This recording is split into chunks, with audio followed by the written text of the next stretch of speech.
Бәріне сәлем, сіздермен бірге Алдик Pro код. Және бүгін біз Python курсымыздың алғашқы практикалық сабағына қош келдіңіздер. Бүгін біз өзіміздің алғашқы ойынымызды жасап шығамыз. Ол ойынымыз квест болып табылады. Ал енді кеттік достар. Жалпы ойынды бастамас бұрын мен сізге алдыңғы сабақта ұмытып кетіппін, бір затты көрсетіп жіберейін.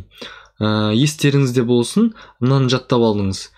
If деген шартты оператордың ішінде шексіз шартты операторлар бола алады. Яғни, мына if-тің ішінде, егер бұл қанағаттандырса, мынаның ішінде тағы бір if бар. Көрдіңіз бе? Мына if, мына үстіндегі if-тің ішіндегі тұрған if. Яғни, ішінде тұрған. Көрдіңіздер ғой? Және осы if-тің астында ішінде тағы бір if бар. Көрдіңіздер ме? Ал мына if-тің ішінде тағы бір if бар. Көрдіңіздер ме? If жаза беруге болады. Күрделі жасауға болады. Ал elif'ті де жазуға болады. Ал енді осын жаттап алыңыз, достар. Кеттік, біз бастаймыз өз ойынымызды.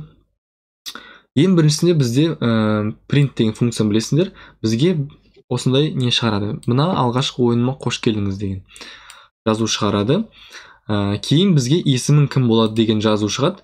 Біз өз есіміңізді енгіземіз. Кейін екіншісінде age дейді. Age дегеніміз ол біздің жасымыз. Ол бізге жасың нешеде деп сұрайды. Және енгізген затымызды intке айландырады. Көрдіңіздер ме? Мынаны көріп алыңыздар. Бізде енгізген затты intке айландырады. Яғни алғашқы рет ол егер айландырмаса, ол бізде программа мәтін деп ойлайды да, арифметикалық операциялар жасауға рұқсат бермейді, ошибка шығарады. Бізде age ол мәтін емес, ол бізде сан, сондықтан біз оны input-тың өзін int-қа айландырамыз. Яғни мұнда 10 деп жазса, біз int-ке айландырып, оны бүтін сан ретінде шығарамыз. Ал кеттік. Бізде алғашқы ойын бастамас бұрын, бізде 10 жан болады. Ойындағы сияқты 10 жан. Кеттік. Ойын басталды.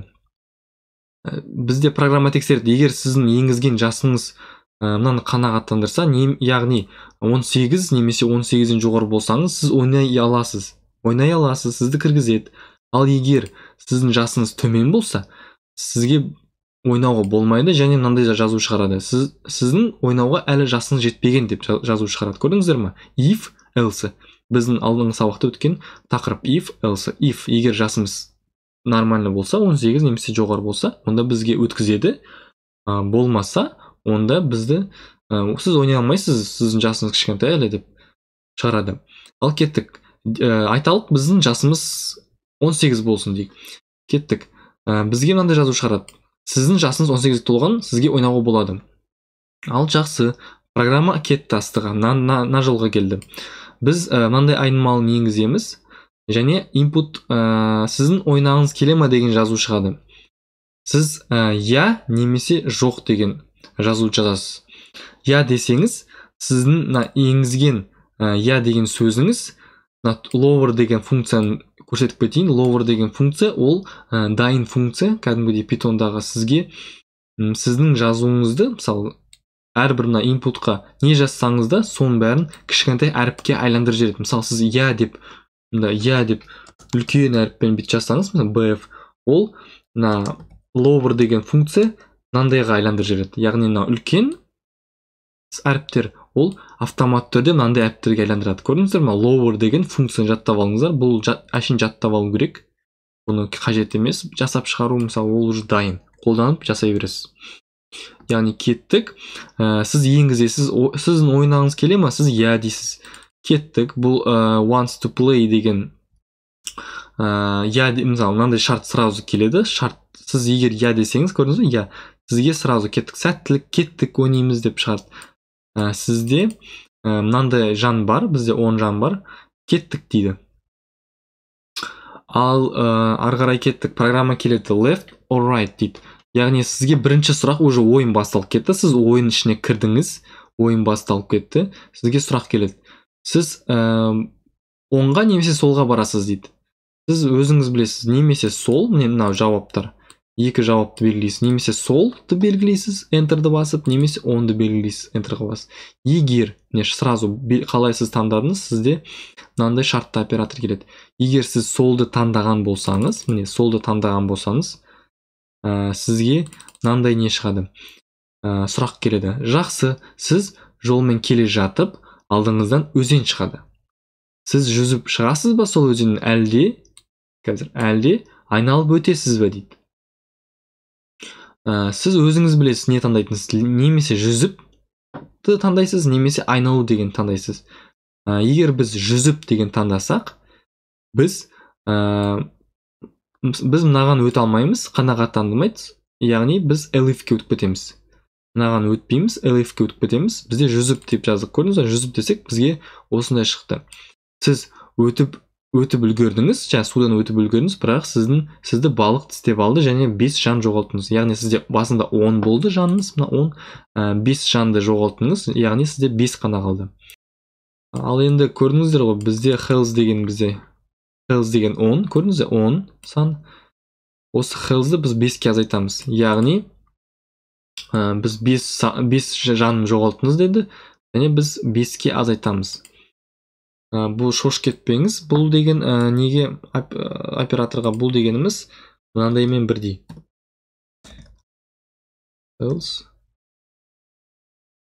Яғни сіз мына health үстінде 10 болды ғой, бізде 10-ды, не көрдіңіз, көрсетіп тұр, 10-ды 5-ке азайтамыз. Қанша шығады? Бізде 5 шығады. Сол 5-ті біз мынаған енгіземіз. Жаңа айнымалын құраймыз, соған енгіземіз 5 деп. Ал кеттік. Егер сіз айналу деп таңдасаңыз бағана, сіз айналып өтіп, көлдің екінші жағына өттіңіз. Яғни сіздің жаныңыз кетпейді, сіз жақсы өтіп кеттіңіз. Кеттік. Келесі, сіздің алдыңызда үй мен өзен байқайсыз. Сіз қайда барасыз? Өзенге немесе үйге барасыз? Сіз өзіңіз білесіз, немесе үйге барасыз, немесе өзенге барасыз. Мысал үшін сіз үй деп бастыңыз. Үй деп жазсаңыз, сізге үйге барып иесін кездестіресіз, ол сізге ұнамайды және сіз 5 жан жоғалтасыз дейді. Яғни сізде алғашқы рет егер 10 болса, сіз мына таңдап, 10 болса сізде 5-ке азайтып, яғни сізде 5 жан қалады. Ал егер сіз уже мынаған барып, итакта 5 жаныңыз кетірсеңіз, сізде 5-ақ жан қалады ғой. Сол 5 жанды сіз тағы да азайтсаңыз, сізде 0 жан қалады. Сіз, то есть, уже ойыннан шығасыз.